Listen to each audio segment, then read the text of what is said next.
markabka Soomaaliya waxaa darawal ka ah Sakinki Daa'uud.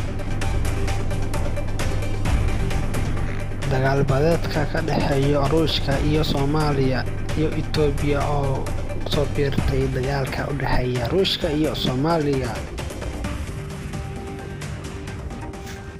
bal Itoobiya dagaalka waxay ka hesho bal in sugno inta dagaalka toos Itoobiya iyo Soomaaliya aan la gaarin.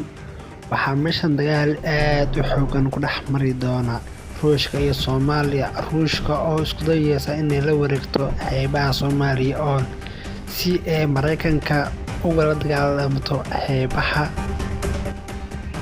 balse Soomaaliya ayaa caawinaad iyo taageero hiil iyo xoog leh ka helaysa dalka Mareykanka oo si aad iyo aad uga dagaalamaya dalka Ruushka dhan kasto xagga gaaska iyo shidaalka.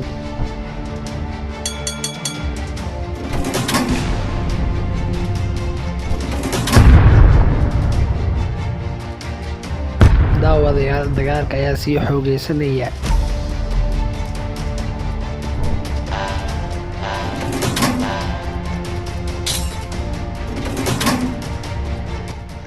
waxaa meesha ka marneen in la isku adeegsanayo hubka noocyadiisa kala duwan, ha ahaato sawaariikhda iyo madaafiicda xeebaha lagu isticmaalo mise sawaariikhda kantaalada laga rido badaha.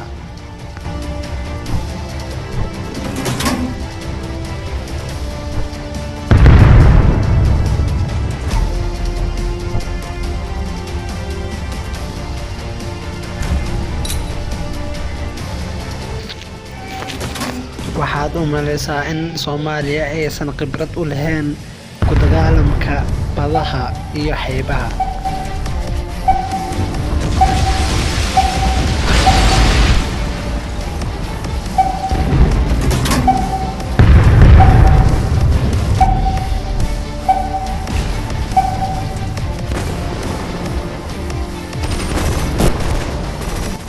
darawalka markabka wadayo ayaa shil gali gaaray. wuxuu ku dhici gaaray jamalka mise saawdkana buur badeedka buurta badaha mise jamalka badaha.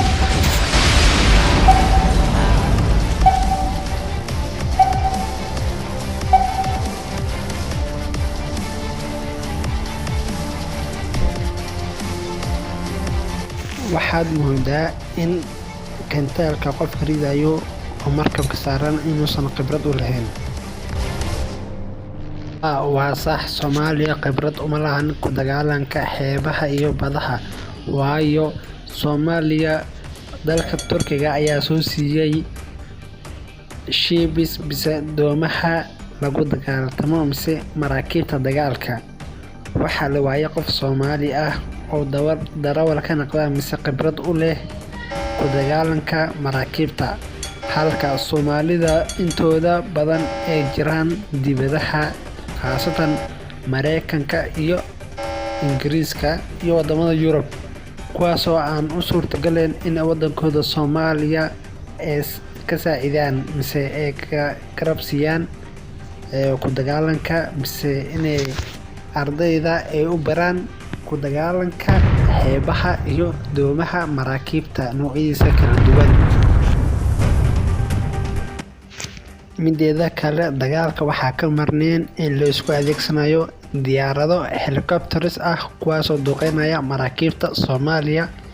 halka waxaan digniin ugu dirayaa Soomaalida inay hadda ku baraarugaan in wadankooda saaxiibahooda mise badahooda lagu soo duulay, kasoo bilaabo Raas Caseer ilaa Raas Kamboni,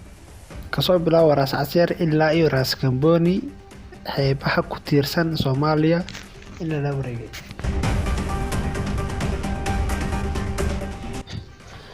calanka Ruushka oo markabka oo saaran ayaa halkaas idinka muuqda.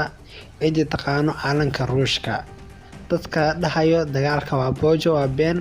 calanka Ruushka ayaa markabkaas saaran mise ka lulanayo calanka Ruushka. haddaba haddii aad taqaan calanka Ruushka, commentka kusoo mooshin garay calanka Ruushka iyo calanka Soomaaliya. guul Soomaaliya ha soo wada qoro.